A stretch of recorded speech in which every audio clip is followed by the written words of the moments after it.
One thing that also I have always thought about during these surgeries, and I'm curious about whether Dr. Erkin or Dr. Liddy have ideas, is whether you spare or sacrifice a nerve that's invaded. I've always found, and in my practice, I've found that whenever we take the nerve, there definitely, at least in the short term, is a real drop off in voice quality, pseudo aspiration, gross aspiration. Their voice is just so much breathier.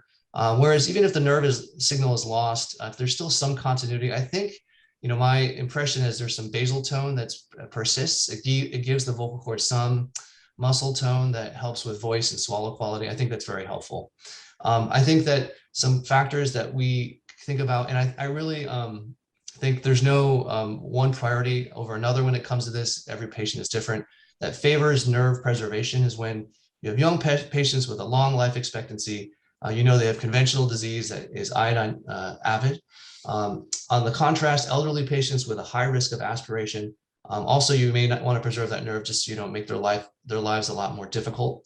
And then, of course, if the other nerve is already out, then you really want to be careful with the remaining one. Now, when we sacrifice the nerve, usually you think about, again, hey, is this a really tough, aggressive, bad biology type of cancer? Usually you can tell grossly intraoperatively if it's really stuck down, it's brittle, it's plastered all over, and you know that it's not, you just have a bad feeling about it.